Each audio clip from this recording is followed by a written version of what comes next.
adik-adik. Apa kabar kalian? Semoga masih tetap semangat dan dalam keadaan sehat juga tentunya.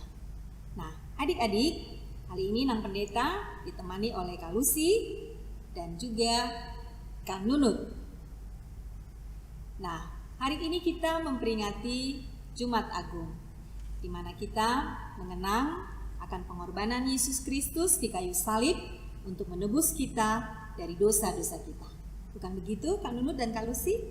Benar Inang, tapi sebenarnya Kak Lucy agak sedih nih Nang Kak, soalnya memperingati kematian Tuhan Yesus tahun ini kita tidak bisa ke gereja.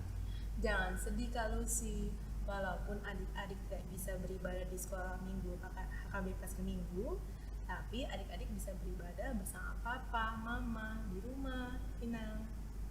Ya, benar sekali adik-adik. Meskipun kita tidak bisa ke gereja, tapi tentunya tidak mengurangi bagaimana busuknya kita untuk beribadah mengenang hari kematian Tuhan Yesus Kristus.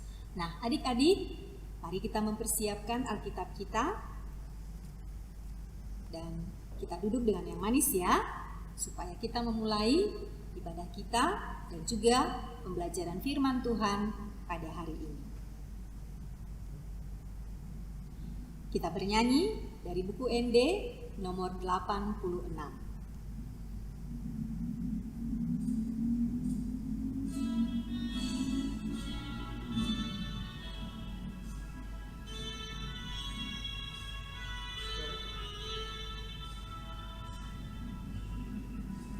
Silang nabadiai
berdoa. Kami datang kepadamu Bapa dalam surga pada hari ini di mana kami memperingati Jumat Agung, hari kematian Tuhan Yesus Kristus yang menebus kami dari dosa-dosa kami, memberikan keselamatan kepada kami. Biarlah pada saat kami memperingati hari Jumat Agung hari ini, kami sungguh-sungguh boleh mengenang bagaimana Yesus yang mau berkorban untuk kami semuanya. Terima kasih Tuhan. Amin. Mari kita membuka Alkitab kita dari kitab Yohanes 19 ayat 28 sampai dengan ayat 36. Mama dan Papa boleh membantu adik-adik.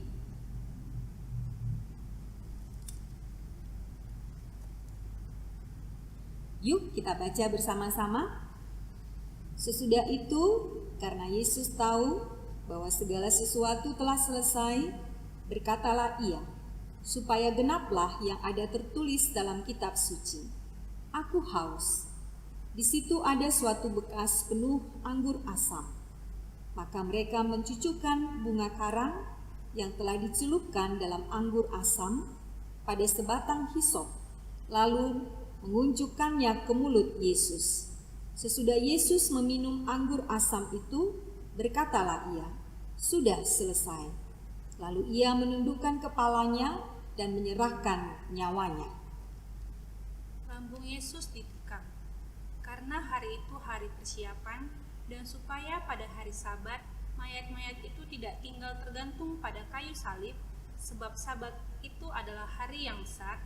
Maka datanglah orang-orang Yahudi kepada Pilatus dan meminta kepadanya supaya kaki orang-orang itu dipatahkan dan mayat-mayatnya diturunkan.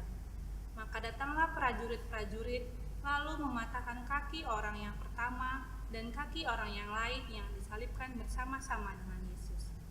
Tetapi ketika mereka sampai kepada Yesus dan melihat bahwa ia telah mati, mereka tidak mematahkan kakinya. Tetapi seorang antara prajurit itu menikam lambungnya dengan tombak, dan segera mengalir keluar darah dan air. Dan orang yang melihat hal itu sendiri yang memberikan kesaksian ini, dan kesaksiannya benar. Dan ia tahu bahwa ia mengatakan kebenaran supaya kamu juga percaya. Sebab hal itu terjadi supaya genaplah yang tertulis dalam kitab suci. Tidak ada tulangnya yang akan dipatahkan. Demikian pembacaan firman Tuhan. Nah, adik-adik, kita sudah membaca firman Tuhan pada hari ini. Dan ada dua hal yang boleh kita pelajari dari firman Tuhan hari ini. Yang pertama, tentang pengorbanan, di mana Yesus mau berkorban untuk kita semua. Dia mau menebus kita dari dosa-dosa kita dan memberikan keselamatan kepada kita. Wow, baik sekali ya Tuhan Yesus itu, Inang. Dia mau berkorban untuk kita. Kalau sebagai anak sekolah minggu, bisanya berkorban seperti apa ya, Nak? Kalau adik-adik sekolah minggu, bagaimana kita meneladani Yesus yang mau berkorban untuk kita, sebenarnya bisa kita mulai dari hal-hal yang kecil. Contohnya nih, pada saat ini kita sedang menghadapi wabah virus corona. Sebenarnya kita sudah berkorban banyak. Tetapi apa yang kita korbankan itu belum ada apa-apanya seperti yang diperbuat oleh Tuhan Yesus kepada kita. Apa yang sudah kita korbankan? Coba mungkin kalau kita pikir-pikir, iya, kita jadi tidak bisa bermain bersama dengan teman-teman. Betul. Kita menjadi tidak bisa datang ke gereja beribadah seperti yang kita lakukan selama ini. Kemudian kita tidak bisa pergi jalan-jalan atau liburan bersama dengan mama dan papa. Nah, hal-hal sederhana seperti ini sebenarnya itu menjadi wujud dari pengorbanan yang kita lakukan. Tapi ketika kita berbicara tentang apa yang dikorbankan oleh Tuhan Yesus, sebenarnya Tuhan Yesus mau meminta kepada kita bagaimana kita bisa mengorbankan waktu kita, mengorbankan hidup kita juga untuk Tuhan Yesus dengan menjadi anak-anak yang selalu patuh dan taat kepada Tuhan Yesus. Wah, itu yang pertama, Inang. Yang kedua apa, Inang? Yang kedua, kita mau belajar tentang bagaimana Yesus menghadapi orang banyak ketika itu. Sebenarnya apa yang dialami oleh Tuhan Yesus itu sangat sakit sekali. Bagaimana Yesus dicaci maki, bagaimana Yesus dilempari dengan batu, bagaimana mahkota duri diberikan kepada Tuhan Yesus, bagaimana dia juga harus dipaku di kayu salib. Sebenarnya itu sangat sakit sekali, Kak Nunut dan Kak Lucy. Tapi kita melihat di sini Yesus sangat kuat, mampu memikul salib, bahkan disalibkan pada salib yang dia pikul sendiri.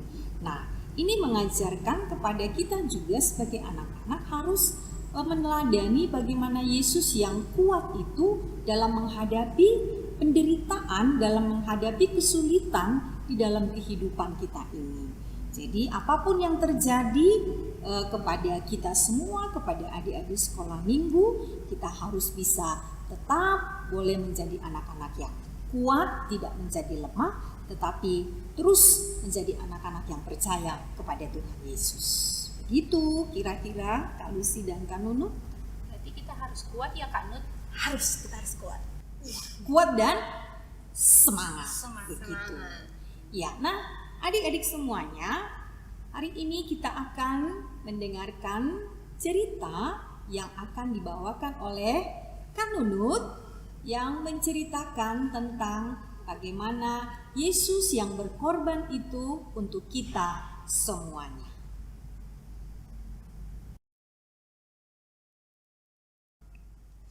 Jumat pagi, Yesus berdiri di hadapan Pontius Pilatus.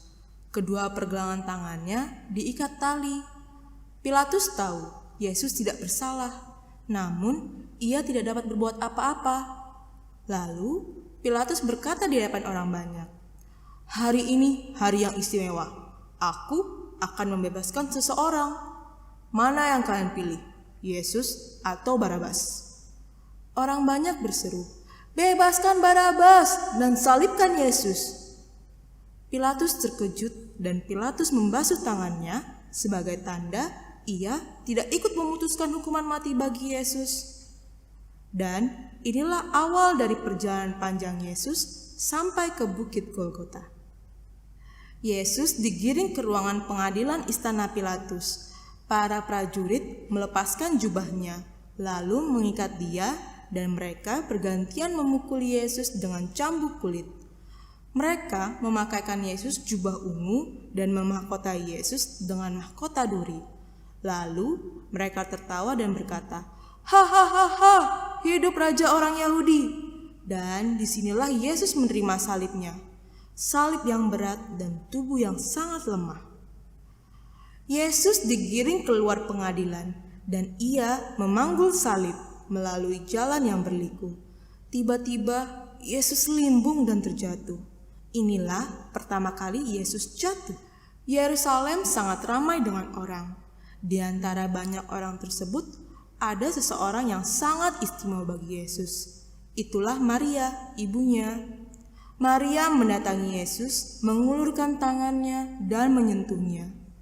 Maria melihat wajah Yesus yang penuh dengan memar dan berdarah. Sangat sedih hati Maria. Yesus sangat lelah dan sulit melangkah. Para prajurit takut Yesus tidak akan sampai ke Golgota. Lalu para prajurit melihat ada seseorang yang kuat. Mereka menarik seorang laki-laki. Laki-laki itu bernama Simon dari Kirene. Simon meletakkan salib di bahunya yang kuat dan bersama Yesus dia mulai berjalan. Peluh membasahi wajah Yesus. Darah mengalir dari mahkota duri di kepalanya. Lalu seorang wanita dari kerumunan mendekati Yesus. Dialah Veronika. Lalu Veronika melepaskan kerudungnya dan menyeka darah dari kepala, mata, pipi, dan mulut Yesus dengan sangat lembut. Ketika berjalan keluar pintu gerbang kota, Yesus sangat haus. Udara panas membuat Yesus sulit bernapas. Salib yang berat membuat lengan dan kaki Yesus menjadi sakit. Tiba-tiba, Yesus jatuh kedua kalinya. Maria yang melihat hal ini sangat sedih hatinya. Banyak orang di arak-arakan tersebut mengenal Yesus. Orang-orang itu tahu tentang mujizat yang telah dilakukan Yesus. Mereka sangat sedih dan mulai menangis. Yesus melihat para perempuan-perempuan Yerusalem dan berkata, "Hai putri-putri Yerusalem, janganlah kamu menangis, melainkan tangisilah dirimu sendiri dan anak-anakmu." Yesus berjalan terus menuju Golgota. Prajurit berseru padanya agar berjalan lebih cepat. Namun, Yesus sangat lemah dan Yesus pun akhirnya terjatuh untuk ketiga kalinya. Awan hitam menutupi langit saat Yesus memikul salib. Dan akhirnya Yesus sampai ke Golgota. Para prajurit memberikan Yesus minuman anggur. Prajurit yang lain melepaskan pakaian Yesus dan mempersiapkan Yesus untuk penyalipan. Beberapa dari mereka bermain undi untuk membagi jubah Yesus. Para prajurit merebahkan salib Yesus di tanah. Di dekatnya, 2 orang penjahat sudah tersalib di sebelah kiri dan sebelah kanannya. Dengan martil berat, mereka mulai memaku tangan Yesus dan menekuk lutut Yesus. Dari salib yang menjulang tinggi, Yesus berdoa, "Bapa, ampunilah mereka, sebab mereka tidak tahu apa yang mereka perbuat." Yesus dari Nazaret, Raja orang Yahudi. Demikianlah bunyi tulisan salib Yesus. Maria, Yohanes, murid Yesus, berada di bawah kaki Yesus. Yesus pun berkata, "Ibu, inilah anakmu." Dan kepada Yohanes, "Inilah ibumu." Seseorang dari kerumunan berkata, "Jika engkau anak Allah, turunkan dari salib itu." Namun Yesus tidak menjawab. Dan tak lama kemudian Yesus berteriak, "Allahku, Allahku, mengapa engkau meninggalkan aku?" Lalu ia berkata, "Aku haus." Dan seorang prajurit mencelupkan bunga karang ke dalam anggur asam, menaruhnya pada sebuah tongkat dan menyodorkannya ke dalam mulut Yesus. Setelah 3 jam lamanya, Yesus berkata untuk terakhir kalinya, "Sudah selesai." Lalu kepala Yesus tertunduk. Ia menarik napas terakhir lalu mati. Para prajurit menusukkan tombak ke lambung Yesus untuk memastikan apakah Yesus sudah mati. Darah dan air keluar dari lambung Yesus. Hari itu menjelang hari Sabat. Orang Yahudi tidak boleh melakukan apapun. Maka jasad Yesus segera diturunkan dan dimakamkan sebelum matahari terbenam. Seorang sahabat Yesus, Yusuf dari Arimatea, diizinkan oleh Pilatus untuk menurunkan tubuh Yesus dari kayu salib. Dan Maria menunggu untuk memeluk tubuh Yesus dalam dekapannya. Maria sangat sedih dan tidak ingin meninggalkan Yesus. Namun, Yusuf dari Arimatea mengingatkan bahwa matahari hampir terbenam dan hari Sabat akan tiba. Maka Nikodemus dan Yusuf dari Arimatea serta sahabat lainnya segera membalut tubuh Yesus dengan kain linen dan diberikan rempah-rempah. Namun waktu tidak cukup untuk meminyaki Yesus. Maka Maria Magdalena dan para perempuan lain menyanggupi untuk meminyaki tubuh Yesus pada hari pertama di minggu yang baru setelah Sabat. Yesus diletakkan di dalam kubur baru, dan tibalah waktu mereka untuk pergi. Sebuah batu besar digelindingkan untuk menutup pintu masuk.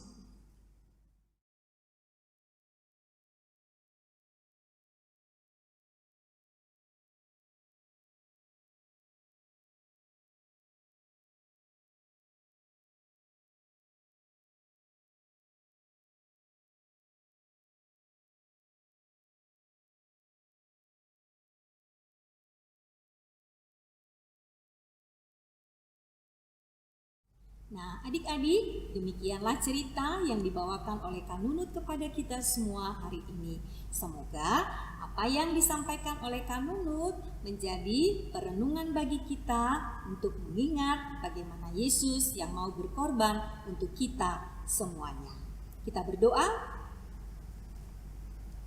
Terima kasih Tuhan Yesus yang baik yang sudah mau berkorban bagi kami semuanya. Biarlah kami boleh menjadi anak-anak yang baik, yang meneladani Yesus di dalam kehidupan kami ini. Kami mau juga berkorban bagi sesama kami.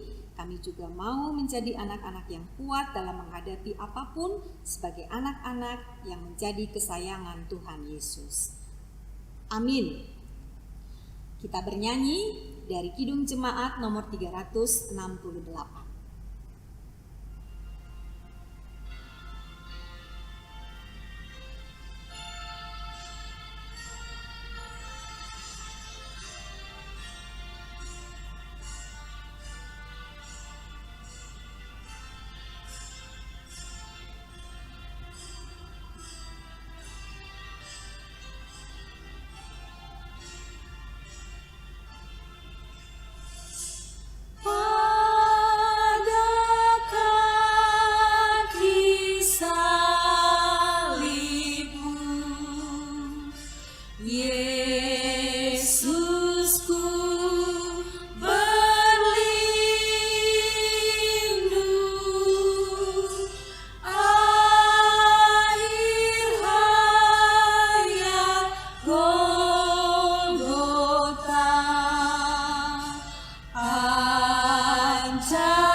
Marilah adik-adik semua, kita akan menutup ibadah kita dan pembelajaran kita pada hari ini.